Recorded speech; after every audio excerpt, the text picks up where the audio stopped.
Je voudrais du soleil vert, des dentelles et des théères, des photos de bord de mer, dans mon jardin d'hiver. Je voudrais de la lumière, comme en Nouvelle-Angleterre. Je veux changer d'atmosphère, dans mon jardin d'hiver. Ma fleur sous la pluie de novembre, tes mains qui courent, je n'en peux plus de t'attendre. Les années passent, il est loin, là je tombe. Nul ne peut nous entendre. Je voudrais du Fred Astaire, revoir un latte. But I do also want to ask you, since I know you speak to the president, can you clarify some of his statements in the past 24 hours, particularly on Twitter? He's not the only president to have an adversarial relationship with the press, but his language really seems to have escalated today, saying that the fake news media cause war and they're very dangerous and sick. What wars have journalists started? Margaret, I think the president's entire point is this, that we do have a news media that includes some reporters. So this should not be a broad brush by any statement. I've said that before. His daughter said it last week. And I know he believes it's not all. That's why he said it. It really refers to those who aren't always telling the truth and who are giving emotion over information, who are talking more about their own egos than doing everyman interviews. I was at that rally with the president in Pennsylvania on Thursday. I walked around and talked to people in the crowd. They're so excited about what they see in terms of progress and prosperity. Some members of the press tend to cover the parts of the rally that were about the press. Mm-hmm. But most of the people hear the major part, which is about the people and the progress and the prosperity. But you know, Margaret, you're a serious reporter. You've worked your way to the anchor seat at Face the Nation. You were a foreign war correspondent. The idea that you share an industry with the New York Times opinion writer who had racist tweets a couple short years ago, cancel white people, do they burn as quickly in the sun? Just really terrible things. And then, of course, Mark Caputo of Politico this week going to the rally in Tampa, and referring to Trump supporters as, quote, garbage people. If you put them all together, you have a full set of teeth. I know you're sensitive to security concerns. That's the state of journalism today. You've been the victim of some targeting, and I know you're sensitive to this. So can't you understand the difference, though, when the president escalates, that there is actually, at times, physical danger potentially, that there is a risk here, that the president may want to change that rhetoric? The president wants people to give information, news they can use. And I got to tell you, there are a growing swath of reporters, all of whom, or most of whom I feel like I have a decent relationship with, that are sitting in the press briefing room who have contracts on cable TV where they say things, and they say things on Twitter they would not get away with in print. It would not pass even the most virulently anti-Trump editor's desk. And so I think those standards are much lower on Twitter for these journalists, certainly on TV. I've been talking about this for 2 straight years now since the campaign.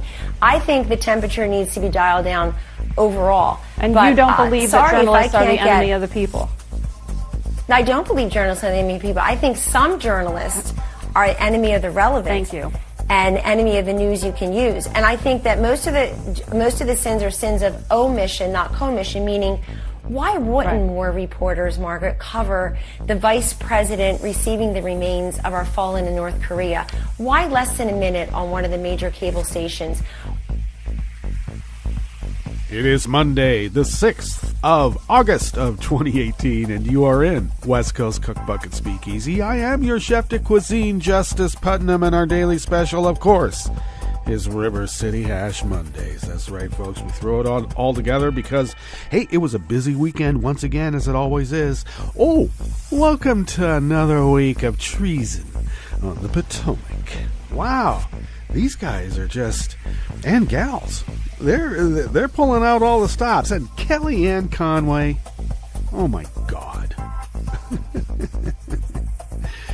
They cannot bend over backwards enough to try to figure out what the hell they got to tell the American public about what this guy's doing this time. And I love the stock phrases, you know, the stock phrase of all the news that's fit to use, something like that, right? Well, it appeals to the Reader Digest crowd, because that's probably a little bit above the intellectual level of most of their base, if you get my drift. Now, the important part of their base, of course, are not the working class rubes out there in rural America, all right?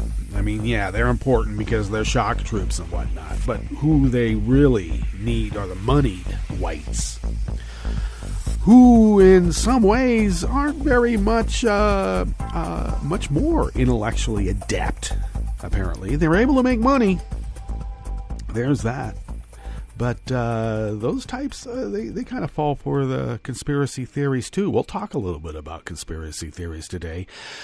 Oh, and Greg Dworkin, at the beginning of David's show, in his news roundup, Mike Flynn Jr., apparently is determined that QAnon is a leftist hoax. Maybe it was by Sacha Baron Cohen.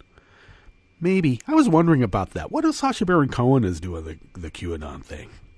Or what if it's just like the regular, I don't know, right-wing 4chan types who can connect the dots and, make clouds appear as, well, look, there's a fluffy dog.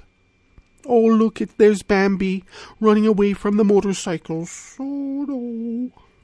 Yeah, that, the later Bambi, not the earlier one. Oh. And so Mike Flynn says, oh, no, it's a hoax. Don't pay attention to that one because it's a little too wacky when you think about it. So it's got to be a leftist hoax, of course. And it may just as easily as I speculated, maybe the FSB told Flynn Jr. that it was a leftist hoax right out of the KGB playbook. Divide and conquer. That's what they, with a capital T, are trying to do for the upcoming midterms in the Democratic Party. Divide and conquer. All right. Well, there's a lot more to be spoken about today than just that. Oh, we could speak about wildfires. Yeah, we could, and we will, because there's a story about that, too. Oh, my God. And I will say that we've had really, really bad, unhealthy, extremely unhealthy, and rated so, unhealthy air because of the smoke last couple of days. So we did have one day that was just beautiful. Oh, my God. We thought, oh, it's over. But no, everything blew back in.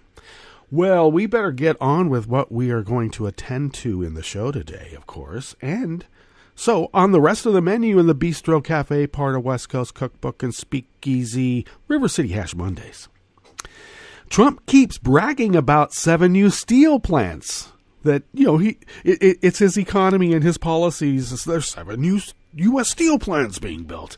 But there's just one problem. No one can find even one. Considering there's only 4 in the whole nation that are working right now. 4. That's it. Trump also claims California is diverting water to the ocean instead of fighting fires, and nobody can figure out what the hell that conspiracy is about or where it came from. And Trump thinks his meddling to help Flynn stop a legal FBI counterintelligence investigation. That's Flynn Sr., by the way. Well, he thinks that trying to stop a legal FBI counterintelligence investigation was just like stopping the FBI from illegally spying on Martin Luther King. Because he's being so, demonized, isn't he? Flynn Sr. Oh, yeah, he is. Traitor. After the break, we move to the chef's table where, in its ongoing effort to erase Obama from history, Trump's the kind of guy that, if he was one of those Egyptian pharaohs, he'd be out there scraping every single image of Obama anywhere in the realm. Everywhere. If it was even on a little piece of mud, they're going to stamp that out. Well, in their effort to erase Obama from history, the Trump administration lifted the GO crop ban and the ban on insecticides responsible for declining bee populations on U.S. wildlife refuges. Well, if you're going to terraform America for, I don't know, a kind of a Slavic use, shall we say? Siberian use? It's got to be a little different than what it is now. And did a drone attack really try to assassinate the Venezuelan president? Or was it just a gas leak explosion from a lack of infrastructure spending? Dictators come in all stripes, don't they? But they all do the same thing. All that and more on West Coast Cookbook and Speakeasy. Bon appetit.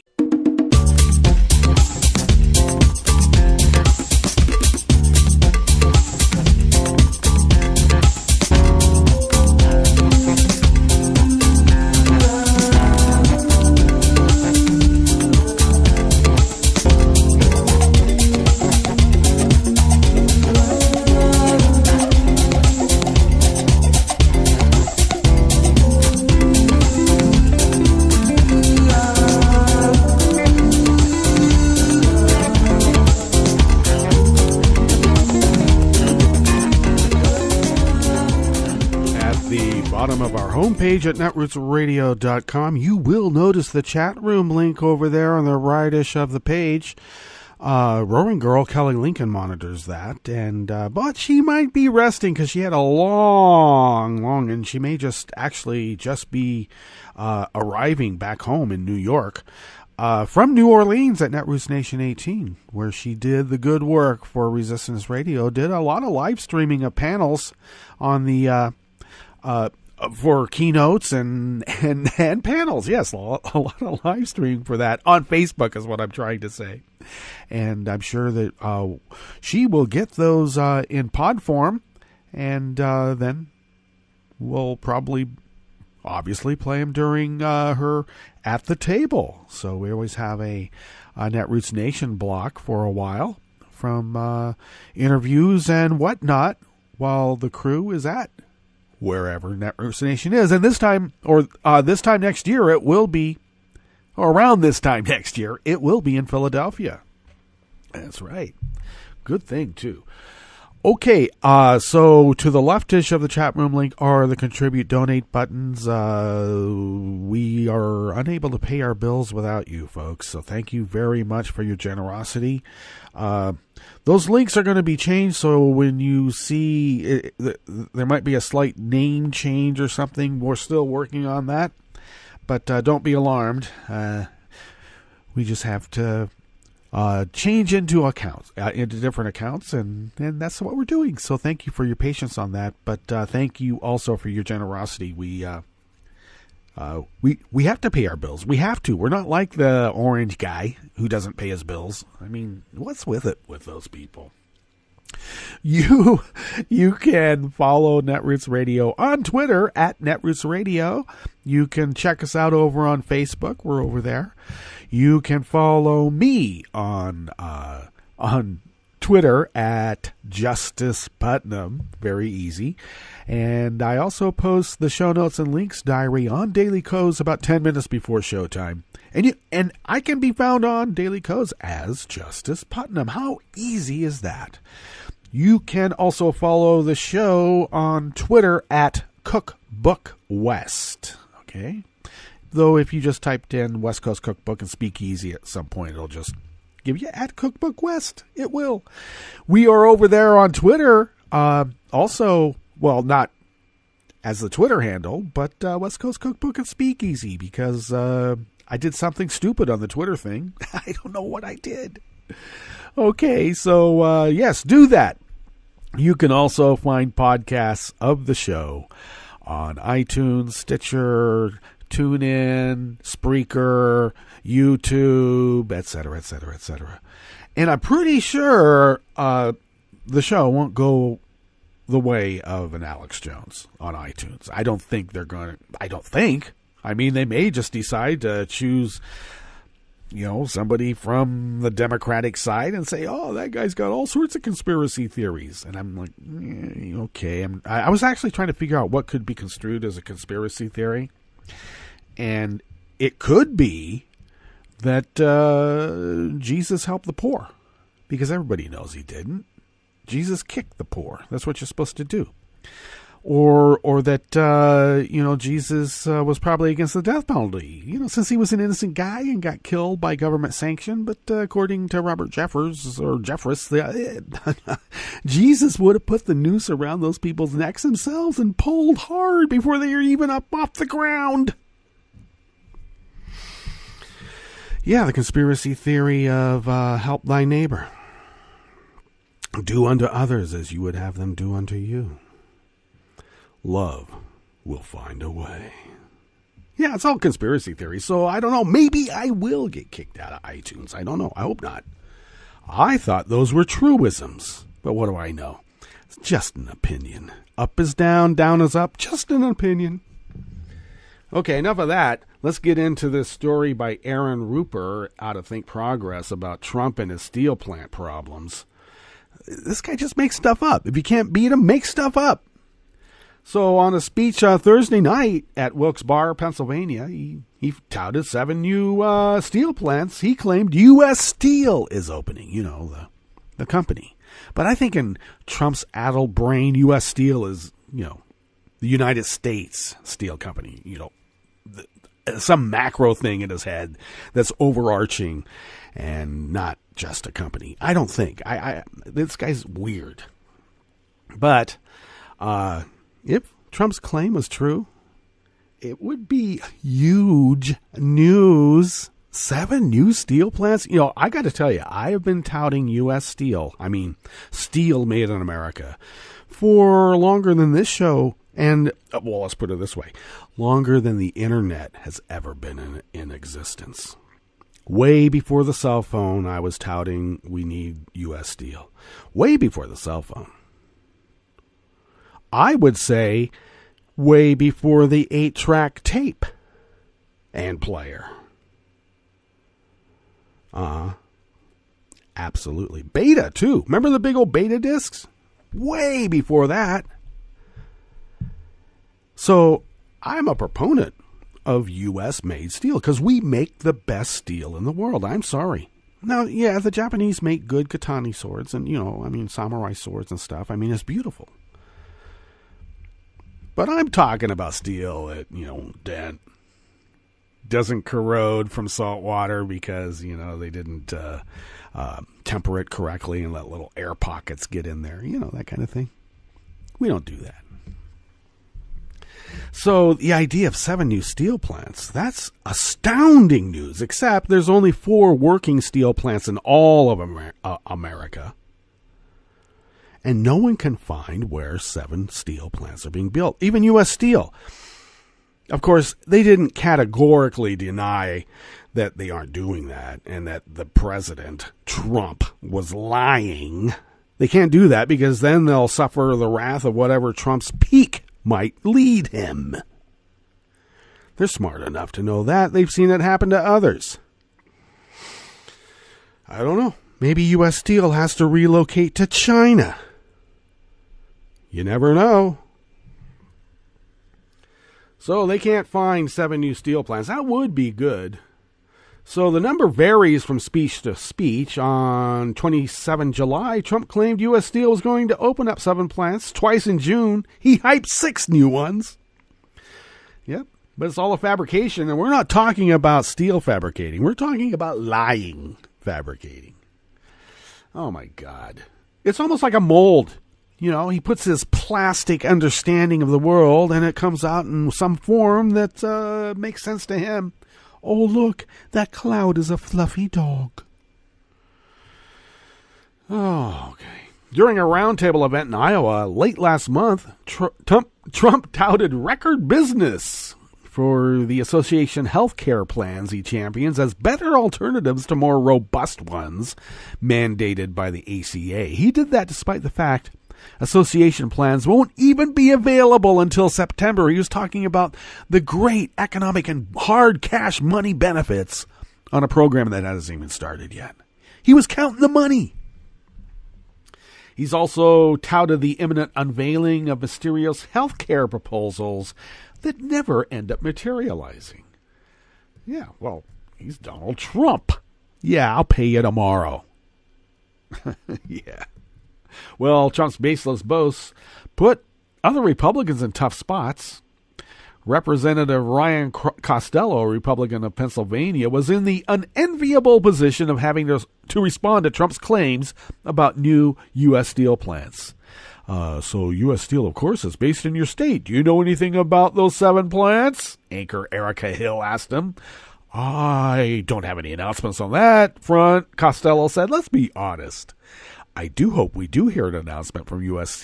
Steel, but I don't know of anything. No, I know nothing. So what have we heard from the president then at this point?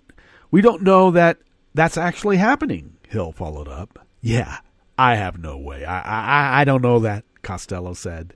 I have no way of knowing that. And I think that's the lament of that whole regime. No one knows.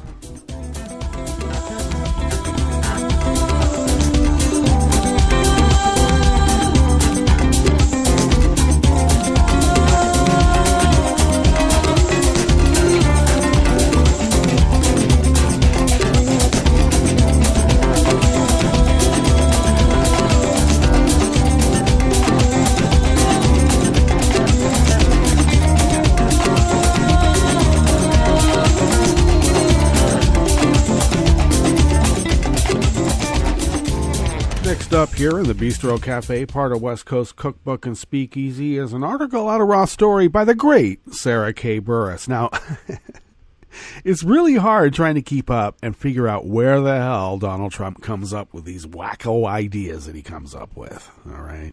Now, we know he has it in for any entity, whether it be a company, an individual, a state, a country that is successful. Because he's never really been successful. He's been a failure at everything, and he got pulled out at the nick of time by the Russians, apparently, in his last foray into failure, or, the most previous foray into failure. And we are where we are now. But there's something going on here, or who knows? So he's been spreading a bizarre conspiracy theory that the California wildfires raging outside of Redding, he thinks that the state is allowing the fires to burn because they're rerouting water to the Pacific Ocean. This guy's never worked a day in his life. He handles that shovel at his, openings where they cut the ribbon and whatnot. This guy's never got his fingernails dirty. This guy has no idea how to fight a fire of any form, any capacity. He couldn't put out a little kitchen fire on the stove. And yet, in his mind, all we have to do is just pour water on it and the fire will stop. And his other great idea is that, we'll just cut all the trees down. That's Ryan Zinke's idea. We'll just commit to a massive fire break. If there's no fuel, there'll be no fires. Except, you don't necessarily need trees to have a wildfire, Ryan. I mean, go ahead and look at Nebraska. They got a lot of grass there. Corn. Man, when they have wildfires, okay, they routinely burn... in controlled fires, they burn 300 to 500 acres at a time. Easily. And then those get out of hand. Well, the one about diverting all the water to the ocean, one possibility Sarah speculates on is a 2015 interview with an urban water expert who explained that all states could save water by rerouting gutters, drainage ditches, and other means of rain collection into water treatment facilities. But collecting rainwater and sanitizing it and treating it to be either potable or use in the yard is a far cry from sending it to the ocean. No one can figure out what he is talking about.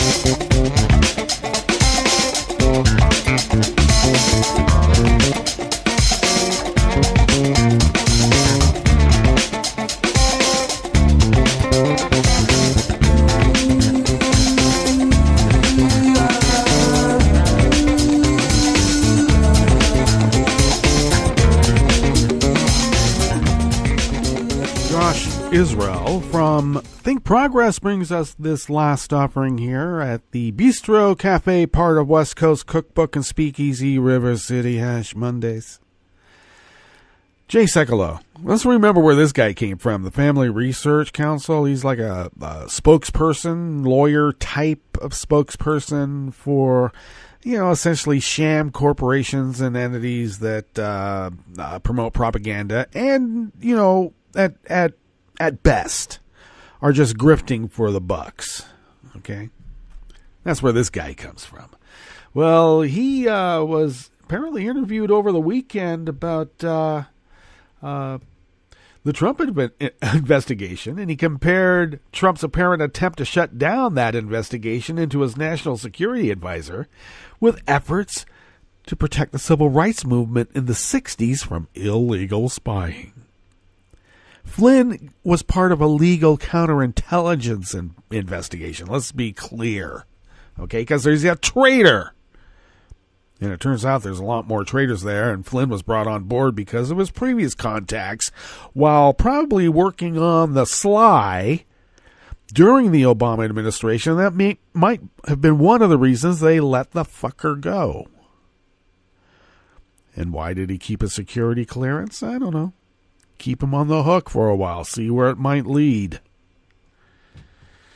Well, Sekulow told Stephanopoulos yesterday about the recent reports that Trump knew Flynn was under investigation as he pushed then FBI Director James Comey to go easy on him. And then Sekulow responded with a bizarre analogy comparing Flynn, who pleaded guilty to lying to the FBI, with Martin Luther King Jr., who was trying to get the vote for people who were denied it by white racists. And now those same white racists want a white utopia. Oh, did you see the picture of the Trump supporters saying, we'd rather be Russian than be Democrat? Can you imagine if any hippie wore a T-shirt like that said, we'd rather be the Viet Cong, or we'd rather be the Russians, or we'd rather be anything other than true blue, red-blooded Americans than a Republican or a Law and Order silent majority ass hat? Can you imagine what would happen to that hippie? Yeah, we know what would happen to him. We better get to our break. Oh my God, we better. And we'll come back and go through weather from around the world. And boy, has the air been bad here in Southern Oregon, Northern California. Oh my. And we'll give you weather from elsewhere around the world and finish up with the stories that we've curated for you today. You are listening to West Coast Cookbook and Speakeasy, and we will be right back. You are listening to netrootsradio.com. Please hang up and try again.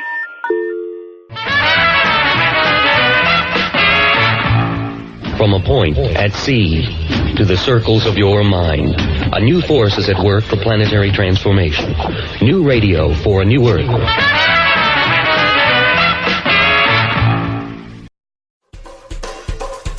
This is Scientific American's 60-Second Science. I'm Christopher Intagliata. People speak thousands of languages in the world today, and same goes for the bird world. Each bird species has effectively its own language. Andy Radford, professor of behavioral ecology at the University of Bristol. And there might be similarities between some languages, just as there are in the human world, and then there are other languages that sound extremely different, even though they're conveying exactly the same meaning. In fact, some birds are known to pick up on the language of other species. In particular, they've learned to detect danger by eavesdropping on the alarm calls of other birds. Radford and his colleagues wanted to investigate how that learning occurs, so they first played an alarm call that fairy wrens, an Australian bird, shouldn't be familiar with, a computer-generated alarm call meant to mimic birds. As expected, the unfamiliar sound had no effect on the fairy wrens. But then the researchers paired the synthetic call with a chorus of alarm calls the wrens would recognize.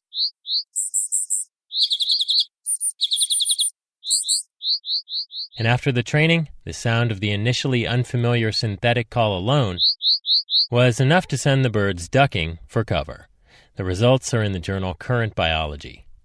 Radford says the study shows birds can learn from their peers without ever seeing them, or a predator either. And so I think that's the coolest thing of all, is that you can learn with your eyes shut about something really important in the natural world. Thanks for listening. For Scientific American's 60-Second Science, I'm Christopher Intagliata. This program is presented by the Centers for Disease Control and Prevention. Pools, water parks, and other recreational water venues are popular places to relax and stay cool, but they can be sources of serious illness. Since 2000, nearly 500 outbreaks have been reported at recreational water venues in the U.S., resulting in over 27,000 illnesses and 8 deaths. Most were caused by parasites, bacteria, viruses, or certain chemicals in the water. Parents with young children who have diarrhea should not allow their children to swim or play in the water.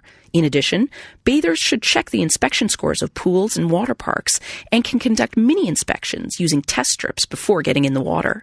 A few simple precautions can allow you to share the fun, not the germs. Thank you for joining us on A Minute of Health with CDC. For the most accurate health information, visit cdc.gov or call 1-800-CDC-INFO. Welcome to 60 Second Civics from the Center for Civic Education. I'm Mark Gage. When a person has been convicted of a criminal or civil violation, how do we deal with the perpetrator? Corrective justice refers to the fairness of responses to wrongs or injuries. However, fair responses to wrongs and injuries may vary widely. In some cases, one may ignore what has happened, forgive the person causing the wrong or injury, or use the situation to educate the person to prevent a repetition of the event. In other situations, one might wish to require a person to compensate in one way or another for a wrong or injury done to others. In some instances, courts of law may punish wrongdoers by fines, imprisonment, or even death. Corrective justice has one principal goal: the fair correction of a wrong or injury. In addition, we may want to prevent or discourage future wrongful or careless conduct by teaching a lesson to the wrongdoer or making an example of him or her. Thus, the goals of corrective justice are correction, prevention, and deterrence. These concepts are essential to the very existence of society. Without efforts to serve these goals, disorder and chaos may result. That's all for today's podcast, 60 Second Civics, where civic education only takes a minute. You can help stop the Trump agenda in its tracks. Make sure you're registered to vote. Go to rockthevote.org. And on November 6th, vote for Democrats up and down the ticket. This message, a public service from all the fine people of netrootsradio.com. Today, a multiple choice test. Ready? I'm Lily Ledbetter, and this is a Civil Liberties Minute with ACLU attorney Bill Newman. Massachusetts laws used to punish fornication and adultery and prohibit doctors from prescribing contraception to unmarried women and criminalized abortion and the distribution of information about abortion. The question, when were these statutes struck from the law books? Possible answers? A, in 2018. B, in 1974 after Roe v. Wade was decided. C, in 1967 in memory of Margaret Sanger. Or D, in 1966 after the Supreme Court struck down Connecticut's law prohibiting the use or sale of birth control. And the answer is July 18, 2018, after Trump nominated Brett Kavanaugh to the Supreme Court. All of these antiquated laws, of course, violate federal and or state constitutional guarantees of privacy and due process as we know them, but the fear of what the Supreme Court might do to Roe v. Wade spurred the Massachusetts legislature to strike these laws from the books altogether. It prevents the resurrection of these laws in a previously unforeseen and perhaps unforeseeable circumstance, which on the whole is a good thing, and sadly and frighteningly, perhaps necessary.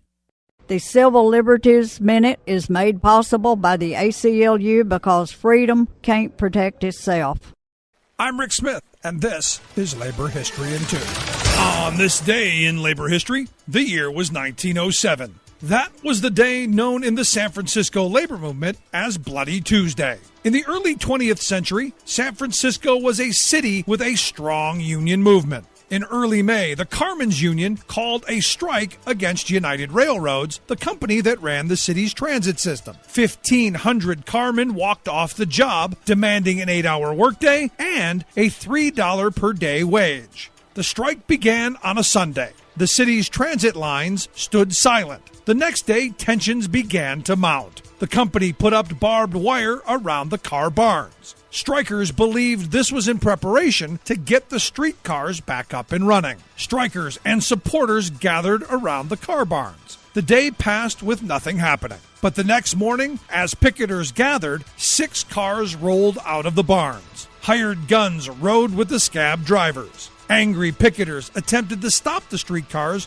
bombarding them with bricks and stones. Gunfire erupted between the armed company guards and the picketers. 2 picketers were killed in the hail of gunfire. Many more were injured. But this bloody day was not the end of the injuries. It's estimated that 24 people were killed in accidents while scab drivers operated the streetcars. Strikes by public transportation workers were often some of the most contested work actions to take place in big cities. These workers had the ability to impact work sites far beyond their own since they transported laborers to work. The magnitude of a transportation strike would ripple throughout a city, and these strikes were often met with fierce resistance. Labor History in 2 brought to you by the Illinois Labor History Society and The Rick Smith Show. For more information, go to laborhistoryin2.com.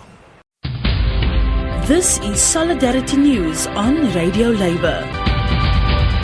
Hello, I'm Mark Belanger, the news producer at Radio Labor. We are on a union break until Monday, September 3rd, 2018. Now here, as a reminder of what it's all about, is Michael Roos with his take on Solidarity Forever.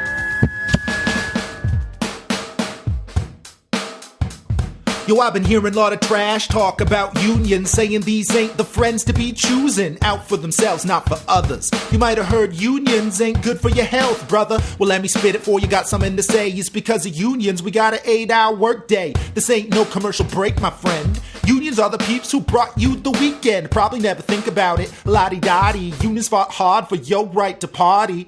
They're out there to ease your tension with decent wages, healthcare, and pensions. Now it's like unions blamed for bad weather. But tell me what's wrong with Solidarity Forever. I want to shout it on high and get it off my chest. The story here is fighting for those who have less. So when unions are bad guys in the propaganda war, think what they've done, where they stand, who they fight for.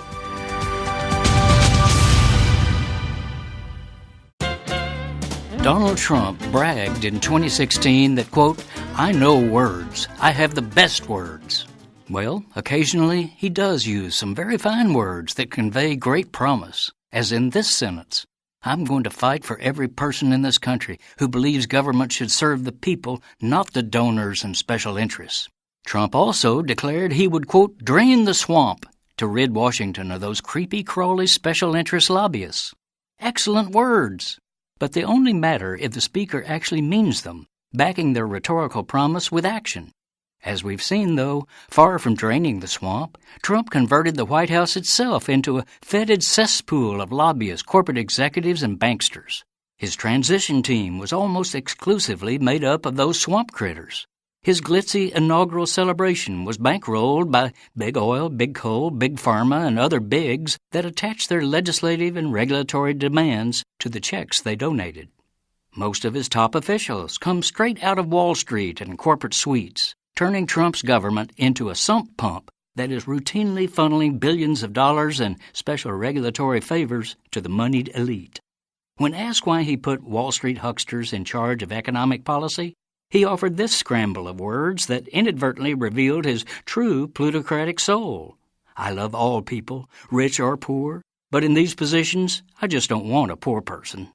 This is Jim Hightower saying, really? Not even one official who understands poverty from first-hand experience and could not only give you advice, but also some understanding? And what about those hard-hit middle-class workers Trump always talks about? Nope. He hasn't appointed a single one to a top policy position. So forget Trump's words. If the poor and middle class aren't in his government, they're not in his heart either, nor in his policies. Need an antidote to the progressive blues? Want some good news about how grassroots folks are rebelling against the corporate powers and winning? Well, here's an easy-to-swallow pill for you, the Hightower Lowdown. Hightower's monthly newsletter will give you the lowdown, even as it lifts you up. It's 4 pages a month, jam-packed with facts you can use, actions you can take, and Jim's own Texas humor, all for only $15 a year. To become a lowdowner, go to hightowerlowdown.org. From UN headquarters in New York, I'm Luke Vargas with your world in 2 minutes. The U.S. is criticizing Russia for alleged violations of international sanctions on North Korea, faulting Vladimir Putin's government for allowing North Korean laborers to continue entering the country by the thousands. In a statement, UN Ambassador Nikki Haley said Friday that, quote, talk is cheap. Russia cannot support sanctions with their words in the Security Council, only to violate them with their actions. The latest sanctions controversy stems from a Wall Street Journal report alleging that Russia has allowed in as many as 10,000 North Korean workers to enter the country over the last year. According to State Department officials, cash that those workers are forced to send back to North Korea nets the regime of Kim Jong-un as much as $300 million a year, enabling the government to far exceed the revenue it should be allowed to take in through permitted channels. The problem is that the UN Security Council imposed sanctions last December, explicitly forcing countries to send home all North Korean laborers within 2 years' time. This week's revelations come just a week after the U.S. attempted to issue a UN Security Council motion condemning Russia for conducting banned ship-to-ship oil transfers with North Korean boats on the high seas, an action also in contravention of UN sanctions. Yet Russia and China, another alleged sanctions violator, blocked that move, punting any formal UN criticism of sanctions evasion another 6 months down the line. Referencing both that and the latest alleged Russian sanctions violation, Ambassador Haley repeated Friday that, quote, until we see the final, fully verified denuclearization of North Korea, there can be no easing of sanctions. In a separate action Friday, the U.S. Treasury Department imposed sanctions on a Russian bank for conducting illegal financial activity with North Korea. Luke Vargas, The United Nations.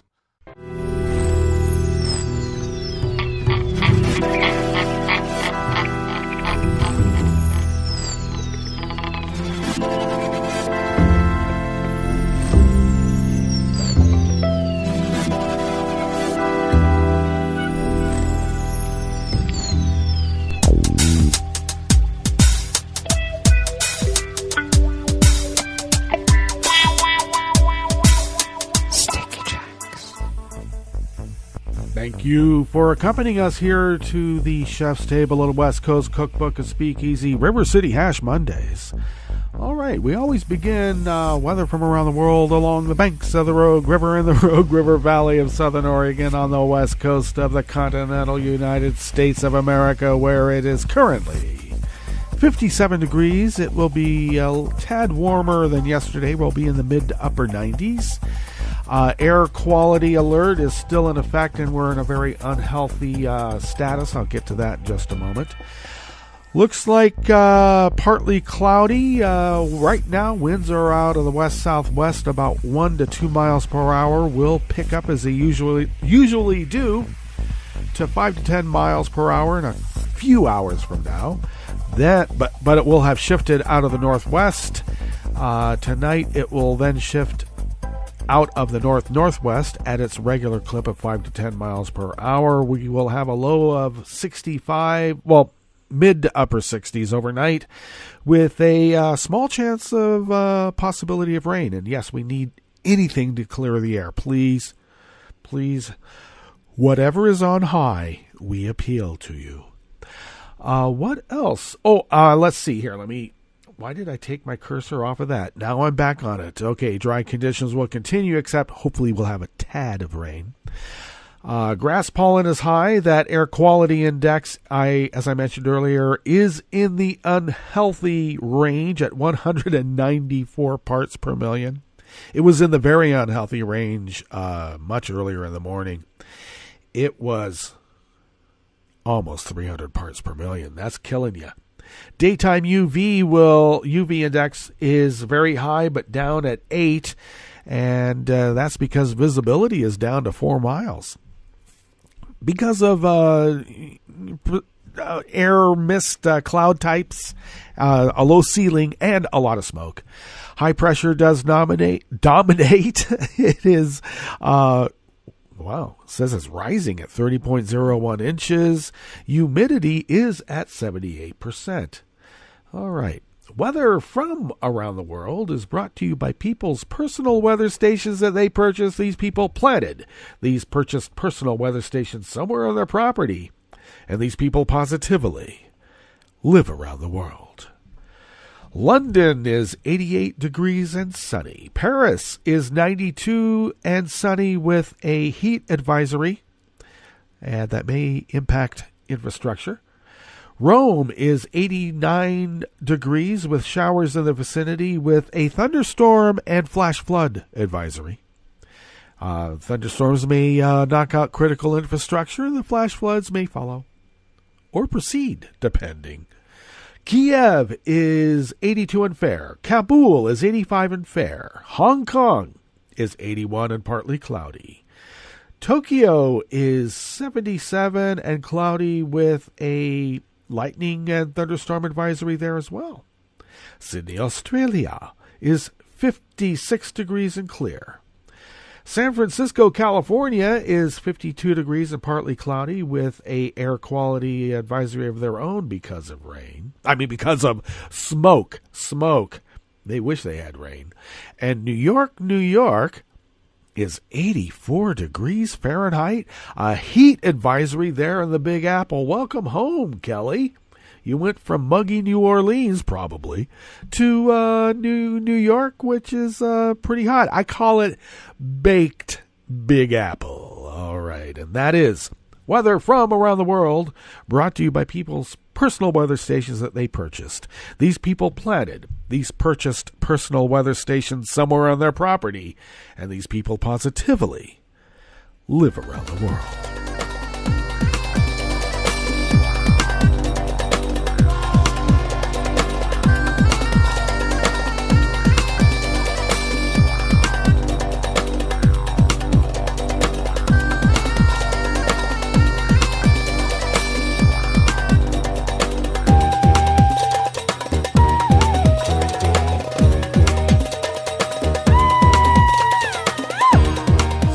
Gorman and Sandra Mahler from Reuters bring us this first offering here at the Chef's Table at West Coast Cookbook and Speakeasy. And the Trump administration has rescinded an Obama-era ban on the use of pesticides linked to declining bee populations, and also the cultivation of genetically modified crops in dozens of national wildlife refuges where farming is permitted. We're going to get rid of everything that Obama ever did. And if it destroys people's lives and the environment, who cares? We like short-term gain. And sometimes our petty pique is all we need. Just appease that Short-term gain? Hey, there's no value to that. It is priceless. Well, environmentalists had sued to bring about the 2-year-old ban, who had sued to bring about what turned out to be only a 2-year-old ban, said that lifting the restriction poses a grave threat to pollinating insects and other sensitive creatures relying on toxic-free habitats afforded by wildlife refuges. You know, part of the whole plan was to leave it pristine as it is and not to change it. Oh, we have to graze cattle on there. And then what'd you get? Giardia, all sorts of other amoebic dysentery type things. Yick. But, you know, people got to have the short-term gain. The rollback spelled out in a U.S. Fish and Wildlife Service memo ends a policy that had prohibited farmers on refuges from planting biotech crops such as soybeans and corn that are engineered to resist insect pests and weed-controlling herbicides. Yeah, isn't that nice? We get to throw this weed killer down here, and this is going to be impervious to it, and we're going to kill every insect that alights upon anywhere in this field. Even the bees that pollinate, well, you know, that's shooting yourself in the foot to spite your, I don't know, big toe. It marked the latest in a series of Obama-era environmental restrictions to be reversed under Trump, his Republican successor who campaigned on a pledge to roll back government regulations. In 2014, the Obama administration announced plans to phase in the ban. Seeds treated with neonatic give rise to plants whose tissues contain compounds that could harm non-target species. That was according to the memo. At refuges throughout the country successfully meet wildlife management objectives without GMOs or neonatic.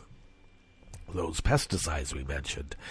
Thursday's memo named 50-plus national wildlife refuges across the country where the revised policy now applies. The entire system consists of 560 refuge units encompassing roughly 150 million acres nationwide. Start with a little step. The big steps will follow.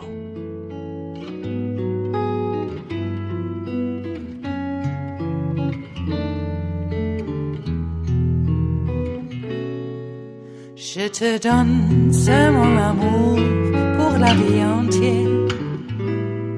La promesse de me trouver à tes genoux. Aussitôt que tu m'appelles, rester toujours fidèle. C'est tout, c'est tout. Je te donne tous mes printemps, mes étés de mer. Mes automnes, quand les feuilles tombent partout. Si ce n'est pas une bonne affaire, je te donne tous mes hivers, c'est tout. Finishing up here at the Chef's Table at West Coast Cookbook and Speakeasy, River City Hash Mondays, is an article out of Think Progress by Casey Michelle. On Saturday, Venezuelan's authoritarian president, Nicolas Maduro, was speaking before a military parade. Suddenly, as video from the speech shows, he was cut off mid-sentence with an explosion heard in the background. His handlers scrambled, shuttling Maduro off the stage, followed shortly by the Venezuelan military members in the parade. And we're talking like a gigantic boulevard with all sorts of equipment and platoons and platoons and platoons of marching soldiers in formation, suddenly running, scrambling away from the scene. In the hours since the incident, which left 7 injured, the Venezuelan government has claimed that a series of drones had attempted to assassinate Maduro. They claimed that the drones were controlled by far-right opposition and Colombian officials. However, firefighters on the scene told reporters that the explosion was not caused by a drone, but instead by a gas explosion. Yep, whatever the reason for the explosion, Maduro, who has also in the past claimed that former President Hugo Chavez had appeared to him as a bird, little bird, has used the opportunity to blame political enemies, both domestic and international. Maduro blamed Venezuelans living in the U.S., saying that the preliminary investigation indicates that many of those responsible for the attack, the financiers and planners, live in the United States in the state of Florida. Well, I guess that's a convenient excuse for not having infrastructure spending to prevent these kinds of gas explosions. But if you didn't have the excuse of a gas explosion, you wouldn't be able to blame it on a drone attack, now could you? This sounds so familiar to what Trump would do and how Trump thinks and how Trump would react. Crazy, huh? That's why when we talk about these political divides, they're really in a big circle. They all come around and they kind of touch each other. That's what's scary. He's also accused, Maduro, of course, authorities in Colombia for the alleged attack, even naming outgoing Colombian President Juan Manuel Santos, a charge the Colombian government described as absurd. And the charge fits with prior allegations from Venezuela that Colombia is trying to topple Maduro's regime. Maduro said that several alleged perpetrators had already been arrested, but more are expected in the days to come. He called on the Trump administration for help in fighting terrorist groups that commit attacks in peaceful countries in our continent, and in this case, Venezuela. Well, the alleged attack is the latest incident to roil the country, which has reeled the past few years from economic mismanagement and official graft. Appeared to him as a bird? You mean like a bird, a canary in a coal mine? Is this what we're talking about here? Venezuela is a canary in a coal mine. U.S. officials recently accused Venezuelan officials, including a number connected directly to Maduro, of laundering over $1 billion in ill-gotten assets via real estate and other assets in South Florida. Oh, he's going to blame the people of South Florida. You mean the ones that he set up? How interesting. Now, of course, these officials are not part of the actual Trump circle. They're people and investigators just doing their job who have discovered these asset transfers. American authorities also recently reportedly froze some $800 million in assets from another senior Venezuelan leader. And the IMF found in June that Venezuela has the second highest proportion of national wealth cycled through tax havens like, Trump Towers? Trump properties? Well, indeed. Well, that brings us to the end of our broadcast period for the day. But Netroots Radio, of course, broadcasts on for breaking news as it breaks. We'll visit with you tomorrow for Tarrytown Chowder Tuesdays. That's what we do here at West Coast Cookbook and Speakeasy, of course. All right. Well, do stay tuned to Netroots Radio for the rest of the day for, as I mentioned, breaking news. And there's breaking news right now. And we will visit with you tomorrow in West Coast Cookbook and Speakeasy. Bon appetit.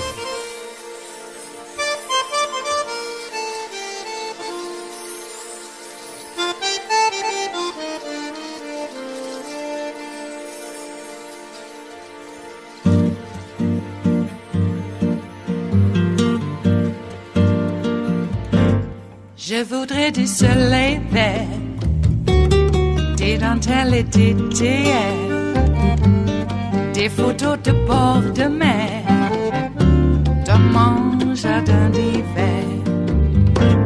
Je voudrais de la lumière, comme en Nouvelle-Angleterre. Je veux changer d'atmosphère, dans mon jardin d'hiver. Ma fleur sous la pluie de novembre, tes mains qui courent, je n'en peux plus de t'attendre. Les années passent, qu'il est loin, là je tombe. Nul ne peut nous entendre. Je voudrais du Fred Astaire, revoir un latte Goël. Je voudrais toujours te plaire dans mon jardin d'hiver. la terre, comme au long de golfe clair, ton bras sur les yeux ouverts, dans mon jardin d'hiver. Ma robe à fleurs sous la pluie de novembre, tes mains qui courent, je n'en peux plus d'être tendre. Les années passent, il est loin l'âge tendre. Nul ne peut nous entendre. Ba-da-da-dum-di-da-dum, ba-da-da-dum-di-da-dum, ba-da-da-dum-di-da-dum, dans mon jardin d'hiver. Ba-da-da-dum-di-da-dum, ba-da-da-dum-di-da-dum, ba-da-da-dum-di-da-dum, dans mon jardin d'hiver. Dans mon jardin d'hiver, dans mon jardin d'hiver.